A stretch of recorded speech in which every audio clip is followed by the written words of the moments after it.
Hello, hi guys! Magandang hapon sa inyong lahat. This is Jen Rodriguez, Mamaya sa Gari Channel, a faith healer, also matarder. So ngayong hapon na to, tignan natin sabihin sa iyo ng ating mga gabay. So this is a special gabay for the month of September 16 hanggang September 22 for the sign of Aries. So Aries, welcome to my channel.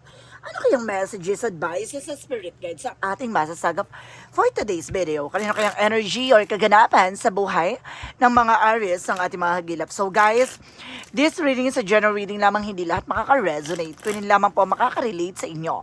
And comment down below kung kaninong energy ang ating nasagap. And of course, don't forget to like and subscribe my channel and notification bell for more videos update. And of course, maraming salamat po sa mga walang sawang pagsuporta sa aking channel. Lalo na ang hindi nag-i-skip ng ads na way pagpalain kayo ng Diyos at may kapal. Siksik-liglig nag-uumapaw na biyayang manong balik sa inyo. So let's see guys, what is the messages advice sa ng ating angel spirit for the sign of Aries. So let's see and watch this.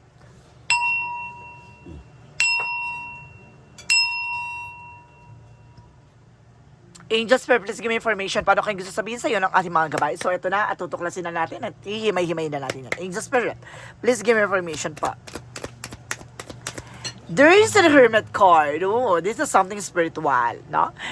This is something awakening or spiritual awakening, or either this is something spiritual journey na may mga bagay na pinagdadaanan ka dito na maaaring kaakibat niyan, no? Ang paglinaw sa iyo at pagtuklas, no, ng iyong kakayahan at kaalaman. This is something enlightenment. Bibigyan linaw, bibigyan kaliwanagan, no? Yung mga bagay-bagay na malabo para sa iyo, na masagot, no? Sa ngayon, unti-unti mo nang hinahanap ang sarili mo. So let's see. And because this is something the lovers that connected with your love life. Now, this is something spiritual gain or something spiritual journey, no? Pagdating sa love life. So, maaaring connected to this something soul ties, soulmate, or either twin flame energy. No, this is something at page of sword na get more information, being curiosity. Kailangan alamin mo pa, no? Tuklasin mo pa ano yung napapalibot, no? Sa inyong relasyon. So let's see. Or sa iyong asawa. O sa iyong love life. So this is something, the strength card na kailangan mo maging malakas ang pakiramdam, maging malakas ang loob, maging matapang, no? And of course, let's see, this is something for, of course, may re-evaluate or analyze. May mga bagay na kailangan mo pag-isipan. Na may mga bagay na kailangan mong i-clear out, i-analyze, i-visualize, no? Bago mo tanggapin yung isang bagay, no? This is something the word card with the travel, guys. No, maraming this is something travel, lot of information, transactions, and because this is something the word card represents the success coming in for you. No, what is the Hermit card is talking about, guys? So this is something Queen of Cups by healing. So this is something a mother figure here na maaaring this is a mature emotions, emotional mature or something like that, na maaaring kumbaga may mga pinagdaanan ka this past few months or this past few years, na maaaring kumbaga nagbigay sa iyo ng kumbaga pighati or something painful, no? So let's see what is the lovers represent the Knight of Swords. This is something success driven, no? May mga bagay na unti-unti na magsa-success for you na maaaring magdulot sa iyo ng kaliwanagan, no? Pagdating sa love life, no? Bibigyan ng kalinaw, no? Kung ano yung mga bagay talaga pinagdadaanan nyo, kung about sa pag-ibig. So this is something as Page of Swords represent the King of Wands sa something vision. Unti-unti mo na makikita, no? Kumbaga, sinasabi ng curiosity dito na kumbaga gusto mong malaman. So ito na, ipapakita at ipapaalam sa iyo with your visions, intuitions, no? Predictions and instinct. This is of the Strength card represent the Six of Swords with the transition. Unti-unti ka na makakalis sa sitwasyon dahil, no, na-motivate mo yung sarili mo na makalaya, no, at makaalis dyan sa takot at pangamba mo, no? So let's see what is the Four of Cups represent the Empress card for revert, no? Kumbaga magkakaroon ka ng panibagong eksena dito. This is something a self-love rather, or something, this is something the Empress card for fertility, or this is something a feminine energy na maaaring kumbaga may nag-o-offer, no? Kaya kailangan i-analyze mo muna or something, pag-iisipan bago mo tanggapin tong offer na to. This is something new beginning coming in for you, no? So let's see what is the word card. Represent the Eight of Swords. So this is a lot of toxicities around you, no? Kumbaga napapalibutan ka ng mga swords na nagre-represent ng toxic, and the moon card nagre-represent the illusions, no? Maraming mga taong it's either bully or either toxic or either dito ang mga insecure, no? Or either crab mentality. This is something, an information na napapalibutan ka talaga ng mga nilalang na mga puno ng inggit at galit sa sarili nila. What is the Hermit card of the Queen of Cups? Represents the Death card. So this is something an ending and new beginning, no? May mga bagay na tapusin na at matatapos na, or may mga bagay na kinalaman dito sa pagkawala, no, ng iyong mahal sa buhay with the Queen of Cups. Kumbaga, ngayon, kumbaga nakaka-recover ka na, kumbaga ngayon na parang napagtatanto mo kung ano yung mga pinanggagalingan nito. So let's see what is the Lovers because the Knight of Swords represent the chart card. You need to take an action for this, no? Kumbaga may pagkilos ng paggalaw, magsasuccess ka pagdating sa buhay pag-ibig. No, kaya nga lang talaga napapalibutan ka ng mga taong tuso sa kanilang kapangyarihan. This is the something, the Page of Swords, and of course the King of Wands. This is the Three of Pentacles with the collaborations, no? Connections na kailangan mong pag-ingatan, no? At kailangan, kumbaga unti-unti mo na nakikita, no, yung mga taong nasa paligid mo, yung mga taong nakakasalamuha mo, kung sino ang totoo at hindi. Kumbaga unti-unti mo na nakikita ang totoong pakay nila, o unti-unti mo na nakikita ang totoong ugali nila, no? Let's see what is the Strength card, the Six of Swords. Represent the Star card for a wish of female. So ito yung mga bagay na matutupad na, tulad ng stars like at ayun nga tala na maaari nga magbigay ningning, no, sa kalangitan na magsisilbing katuparan sa iyong mga hiling. So let's see what is the Four of Cups that is the Empress card.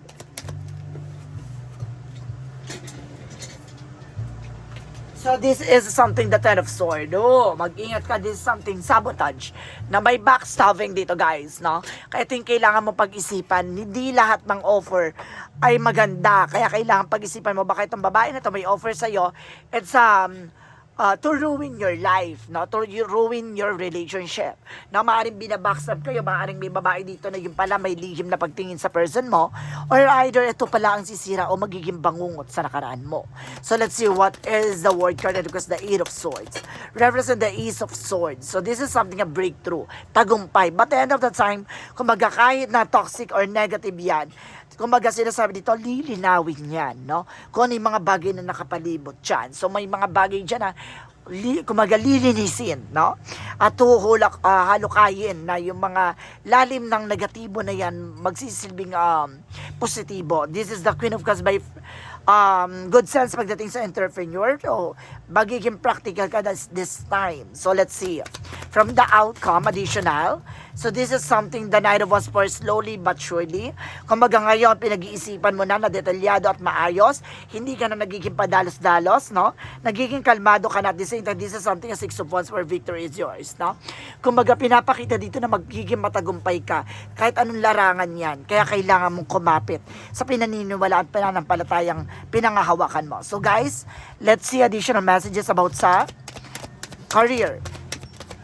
Pagdating sa career, this is something, the Moon card for a truth reveal, na may mga bagay dito na maliliwanagan ka at matutuklasan. The Moon card represent the dream coming true pagdating sa business. And this is something, the Four of Cups by reevaluate or analyze, no? Pagdating sa finances, saving money, na magtipid, mag-imbak, mag-ipon. And this is the Three of Swords for recovery. And this is the Ten of Pentacles for long term. So magkakaroon ka na pang matagalan dito at makaka-recover ka na sa mga pinagdaanan mo, utang man yan, or naipit ka sa situation dahil sa mga guarantor. But eventually guys, ito yung pagtupad sa mga pangarap mo dahil nilinis yung mga nasa paligid mo at nagdala sa'yo ng pangmatagalang seguridad. Additional messages about tayo sa love life.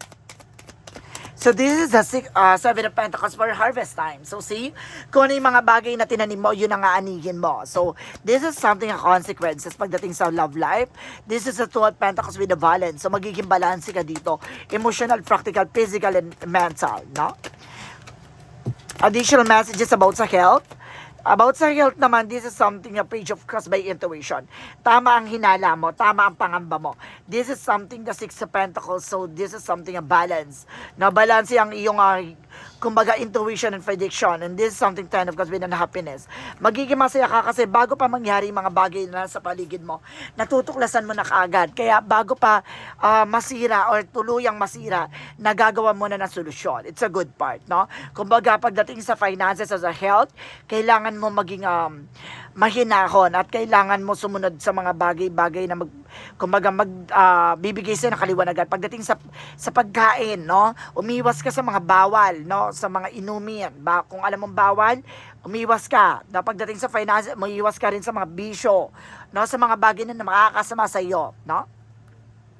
So let's see additional messages dito with the magical fairy messages.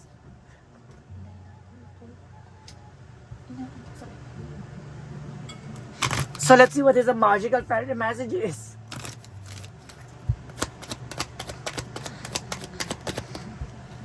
And this is something let go. No? May let go na mangyayari dito. Pag, kumbaga, surrender. No? Yung mga bagay na alam mo hindi mo kontrolado. And this is something easy, that's it. Mangyayari yan. No? Pag binitawan mo yung mga bagay na yan, at kumbaga, hindi mo sinubukan o kumbaga, hindi ka, stop trying so hard, no? To control the situation. Yung parang, hindi mo pinilit kontrolin yung isang bagay or kumbaga hinayaan mo siyang mangyari naturally. Kumbaga sinasabi yun magtatagumpay ka. Okay, so let's see what is the synchronicities. For synchronicities, let's see. So this is the roots, no? Ang ugat ng eksena, no? At kumbaga, kung ano yung mga bagay na tinanim mo, kung ano yung mga bagay na nasimulan mo, yun yung mga bagay magsisilbing, kumbaga, pundasyon mo para sa hinaharap mong kinabukasan. This is something spring. This is something blossoming. Pagdating ng araw, yayabong at yayabong yan yung mga bagay na pinaghirapan mo. And this is something river flow, no? Dadaloy na. So let's see what is the yin and yang oracle card. For yin and yang oracle card, this is a detachment, coldness, no? Kung alam mo sa tao na to, parang ang weird, ayaw mo, parang naiinis ka sa kanya, lumayo-layo ka, magpakalayo-layo ka dyan. This is something close up, no?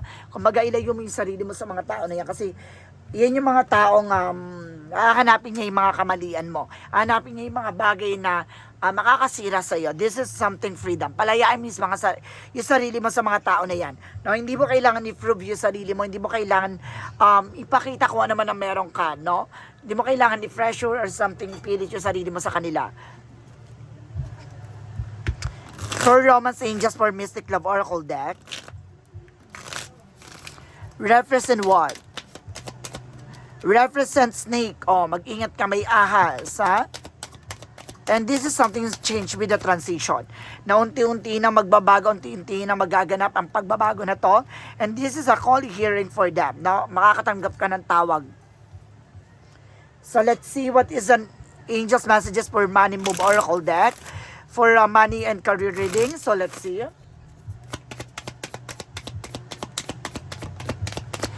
And there's a resources. No? Talaga pinapakita dito. Use wisely and as needed. Yung mga bagay na kailangan mo, no? Hindi yun dahil gusto mo lang. Unahin mo yung mga bagay na kailangan mo at mga bagay na dapat. And of course, this is something, a transformation. Baguhin mo na yung mga kinagisnan. Baguhin mo na yung mga kinagawian, yung bad habits, no? So, let's see what is additional messages with an angel spirit guides. For romance, so this is a religious factor. Naka-connected kayo with the spiritual path, no, ng inyong person. Kaya lapitin kayo ng mga taong inggit na ginagawa kayo ng hindi maganda pagdating sa relasyon. And this is something soulmate. Soulmate kayo na person mo, oh. So let's see what is Archangel Michael messages. And it's time to live down a healthy situation, no? Ito na yung oras para pakawalan, no, para makalaya sa hindi maganda sitwasyon. And pay attention to your dreams, no? Ito na ang pagtupad sa mga pangarap mo. So let's see what is the chakra messages. So there's a vanity, may luho talaga, bisyo. Iwasan nyo yan, ha? And this is something gossip. Di ba? Kumbaga napapalibutan kayo ng mga inggitera chismosa. no? Pakilamera sa pamilya, pakilamera sa relasyon. Napapalibutan kayo niya with the angels answer represent what? And there's a within the next few weeks, no, sa mga susunod na linggo, magkakaroon ng mga pagbabago and there's a let go. Surrender to the divine, no? Stop controlling so hard to control this situation. And this is a no. Marunong ka dapat humindi, no? At hindi ka dapat nagpapa-apekto sa mga, di ba, marites at chismosa.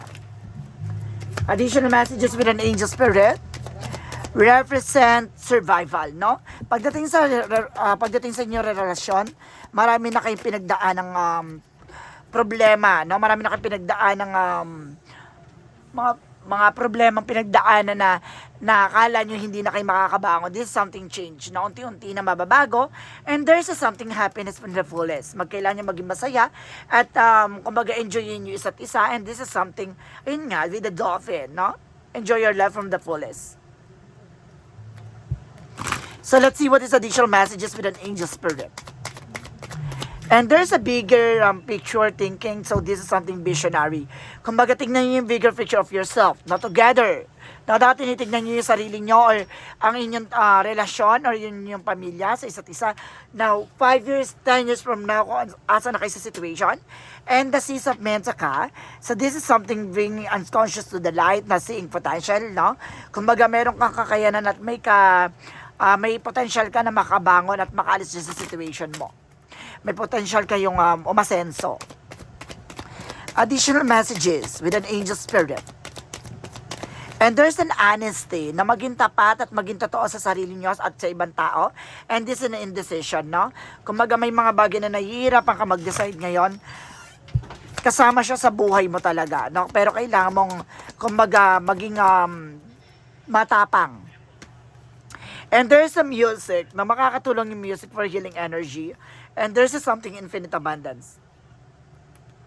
Magiging masagana rin kayo na walang hanggan, no? Pambaga, tuloy-tuloy yung finances na papasok sa iyo, financial windfall na tiwagin, no? And this is a time to decide. Kailangan nyo magdesisyon, no, na hindi dapat ipapa-apekto kung ano yung gusto nyo at nanggagaling sa puso nyo, gawin nyo. For the energy, represent what? Reference na contract. This is something marriage contract, guys, na may ikakasal dito. And this is something envy. Alisin nyo yung ego drama sa buhay nyo. And there's siya for siya kay Archangel Michael for protections. For Archangel Raphael, messages for you. So let's see.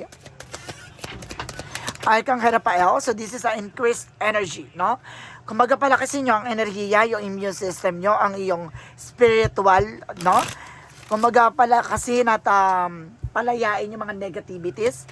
For Monsology, your commitment is being tested. Pagdating sa relasyon, subok na raw ang inyong pagsasama and show the world the real you. Ipakita mo na sa mundo kung sino ka talaga at kung ano talaga kayong dalawa sa isa't isa. Diba? Marami mang hadlang, marami mang tutol, marami mang pakilamera, diba? Deadma. For Jesus' loving quote said, seek and you shall find. So see, kung hindi mo hahanapin, hindi mo makikita yung mga bagay na karapat-dapat para sa iyo. No? Hindi ka dapat takot matuto. Dapat uhaw kang matuto. Nang sa ganon, magbigay ito ng pagbabago at magkaroon ka ng growth and expansion at palawigin at palakasin at payabungin ang iyong kaalaman at karanasan. So let's see, what is the angel's number? Reference 1313 for starting fresh, no? Magsisimula na ang panibagong eksena.